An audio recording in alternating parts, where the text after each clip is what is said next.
Kita berjumpa lagi dengan kegiatan kepramukaan. Kali ini kita akan belajar tentang peta lapangan bagi pramuka penegak.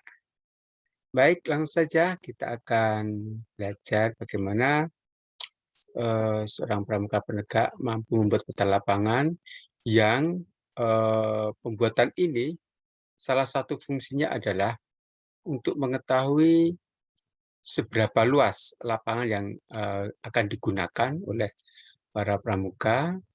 Misalnya untuk mengetahui kapasitas jumlah tenda, kemudian apakah bisa digunakan untuk kegiatan yang lain dengan menghitung keluasannya itu. Nah, salah satu caranya adalah harus membuat peta lapangannya dulu, sehingga bisa kita tentukan dan bisa hitung nantinya setelah peta lapangan ini selesai, berapa luas dari peta lapangan itu. Baik, untuk membuat peta lapangan, alat-alat yang akan dibutuhkan adalah satu, penggaris. Ya, penggaris ini nanti fungsinya akan membuat garis-garis dan mengukur jaraknya. Yang kedua adalah busur derajat. Ya, busur ini bentuknya ada dua. Ada yang full 360 dalam bentuk lingkaran, ada yang hanya 180, jadi separuh dari lingkaran. Ya, dua benda ini mudah didapatkan di toko-toko perlengkapan sekolah. Kemudian berikutnya adalah kompas. Ya, kompas ini yang kita gunakan adalah kompas bidik. Ya.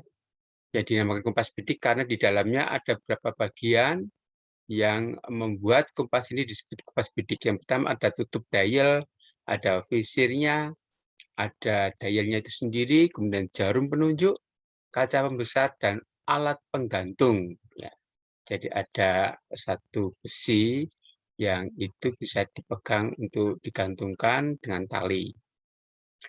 Baik, yang berikutnya adalah pensil dan penghapus tentunya.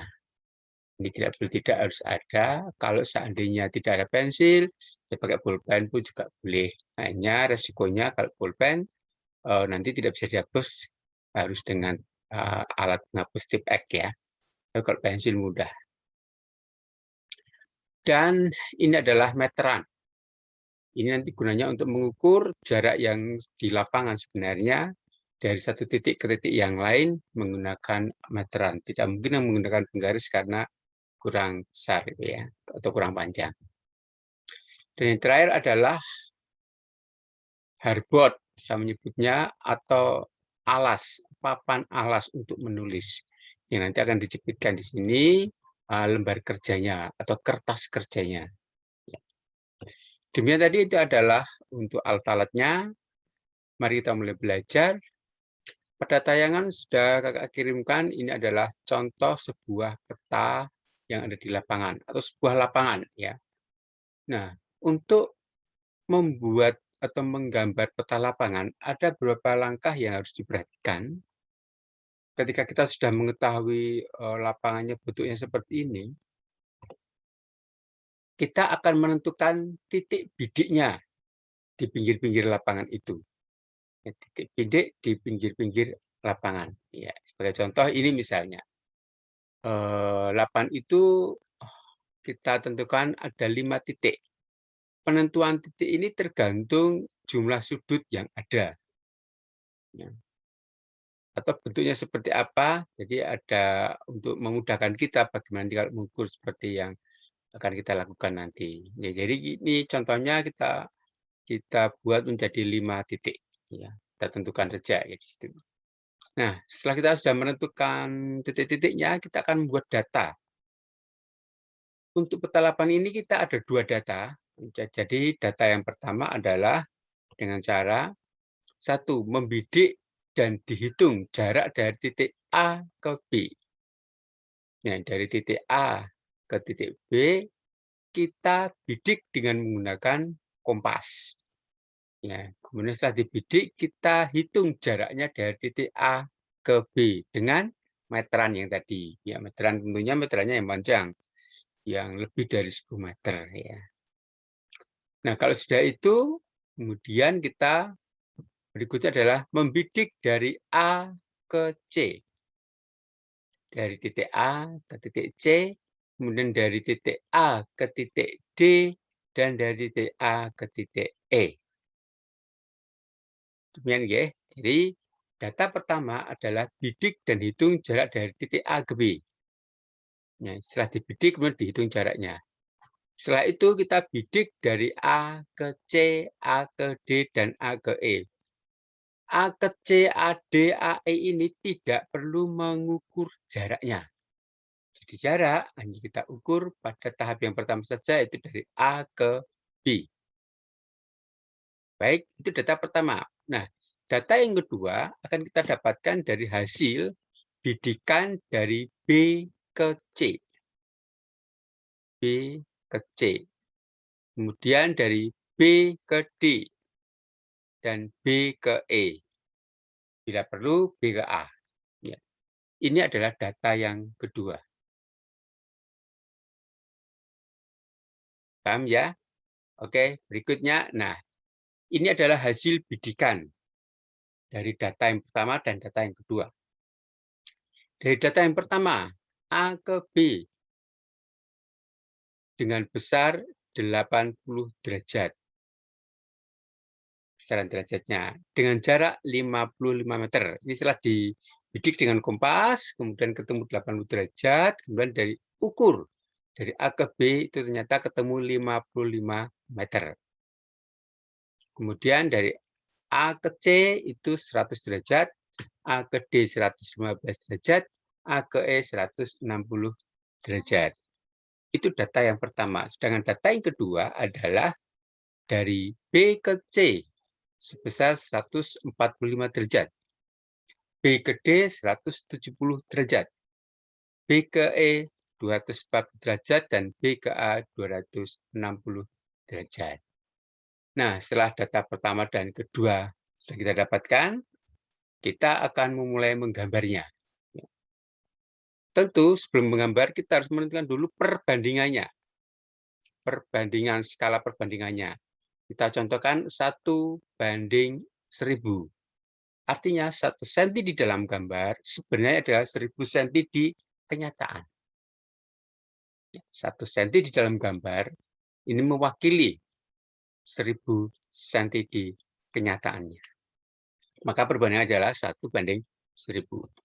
Oke, langkah-langkahnya adalah pertama tentukan titik A dan buat garis tegak lurus untuk arah utara. Kita menentukan bebas di mana saja untuk titik A-nya. Ya, kita ambil contoh misalnya di sini. Nah, misalnya kita menentukan titik A-nya di sini. Sudah ketemu. Kita tentukan di sini, kemudian membuat garis tegak lurus untuk arah utara. Ini tegak lurus. Ya, ini tegak lurus. Ya. Karena garis ini akan menunjukkan ke sudut berikutnya. Nah, berikutnya adalah buat garis titik A sebesar 80 derajat sepanjang 55. Ya. Buat garis dari titik A ke titik B ya. Ya. Dari titik A ke titik B sebesar 80 derajat. Dengan menggunakan busur derajat, kita letakkan di sini, kemudian kita mencari besaran dari derajat, yaitu 80 derajat sesuai dengan data yang pertama tadi. Setelah itu, nah kita buat garis. Nah, kemudian tentukan titik B dengan garis tegak lurus arah utara juga. Tadi tentu dari A ke B tadi sepanjang 55 meter ya pada kenyataannya. Nah, karena sudah dibuat skala, maka hanya sepanjang 5,5 cm. Nah, lalu di mana tempatnya? Itulah titik B di situ.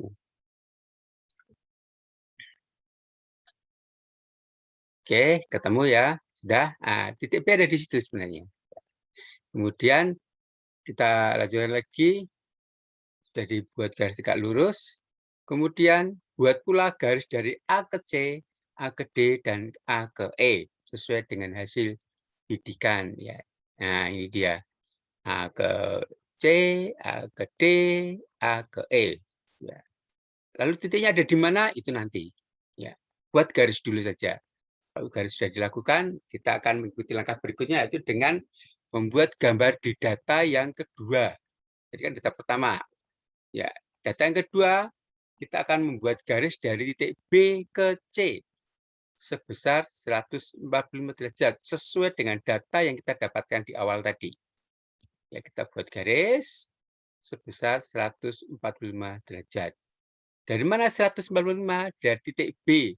Menggunakan busur derajat, mencari jumlah 145 derajat.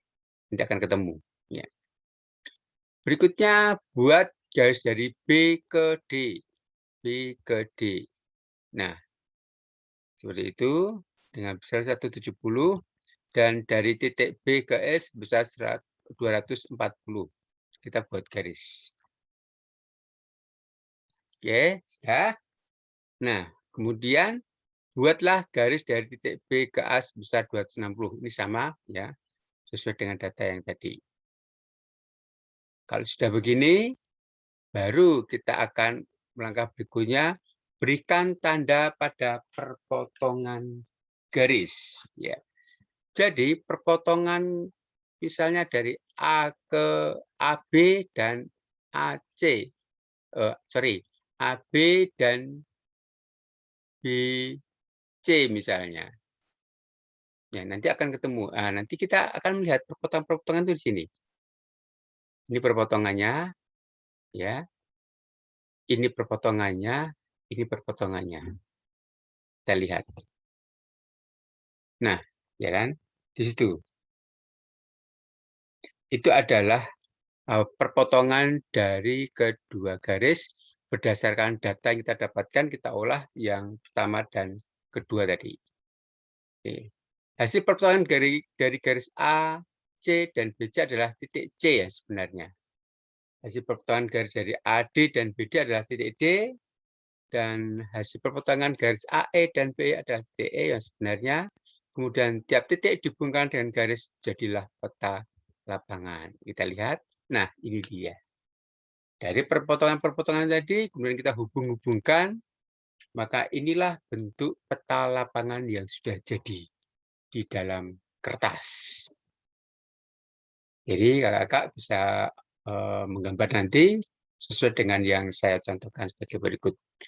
Nah, di halaman kerjanya seperti ini. Ini adalah kertas kerja kita dengan HVS biasanya agar nampak bagus karena putih ya. Jadi ada dua bagian di dalam kertas itu yang kita bagi menjadi dua bagian besar. Yang satu untuk gambarnya, yang satunya lagi untuk datanya, data-datanya. Nah, data ini tadi sudah saya contohkan.